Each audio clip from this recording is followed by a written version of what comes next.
Sometimes the smallest thing can turn your whole world inside out, or in this case, upstream. Welcome back, everybody, to another edition of Tales of the Beard.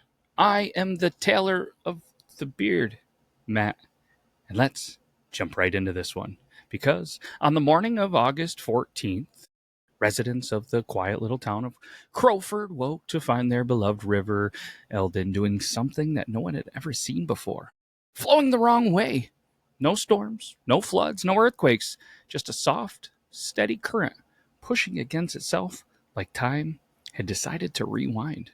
At first, it was nothing more than a curiosity. People took videos, posted them online. Few locals even took kayaks out, paddling with the strange upstream pull, laughing as they drifted backwards toward the mountains. But by mid-afternoon, the laughter had stopped. Crowford wasn't the kind of place that made headlines. The only news before that week had been a bake sale for the library roof fund.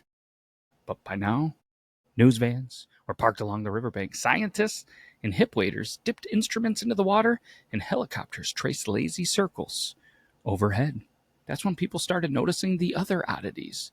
The fish, usually silver and darting, they were pale and sluggish, swimming in loose, lazy spirals. Birds that normally flocked to the riverbanks, they had vanished completely, and a thin, metallic smell hung in the humid summer air, coating the back of your throat with a taste that almost resembled old pennies. By late afternoon, the water began to grow colder, far colder than it should have been in mid-August. People dipping their hands in actually recoiled instantly, claiming it felt wrong, like the coldness went deeper than skin, settling somewhere inside their bones. By sunset, the river's surface began to shimmer strangely, almost like oil on water, but without the rainbow sheen, just a flat mirrored glaze.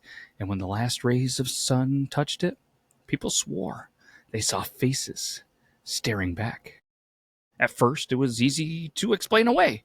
Tricks of light, pareidolia, our brains trying to find similar shapes and random patterns. But then, one of the faces moved. It opened its mouth, not in speech, but in a silent scream, before melting back into the current. Phones recording the phenomenon would glitch. Screens froze or scrambled with static, and anyone reviewing the footage claimed they could hear faint whispers, voices, speaking in a language that nobody recognized. The whispers got louder as night fell. By midnight, people living near the river said they could hear them clearly without any device. They weren't random mutterings anymore. They were calling out names. Sleep became nearly impossible. Whispers rose and fell with the wind, sometimes sounding distant, sometimes pressed right against your ear. A few witnesses said they felt fingers cold, wet fingers brush against their skin when no one was there. Old records from Crowford Historical Society mention a legend that returned tide. According to an 1830s journal, the Eldin had reversed once before, pulling a small steamboat and its 14 passengers upstream, never to be seen again. The entry ends with one ominous sentence written in a shaky hand: "The river remembers the drowned."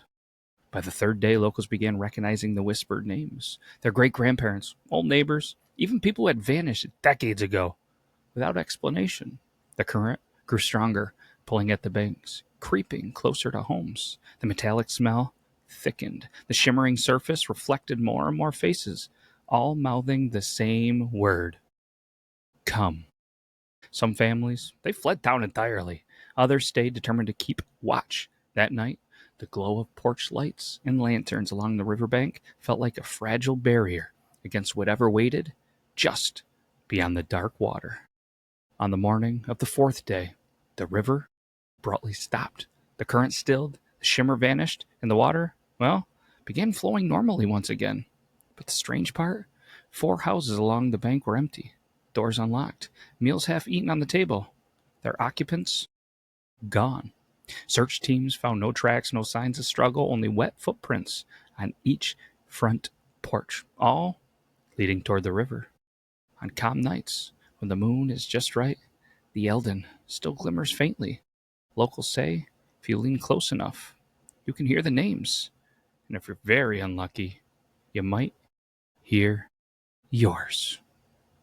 And that's it for another tale from this beard. We'll be back next week with another episode. Hopefully you enjoyed, because that's all we got. Take care, everybody.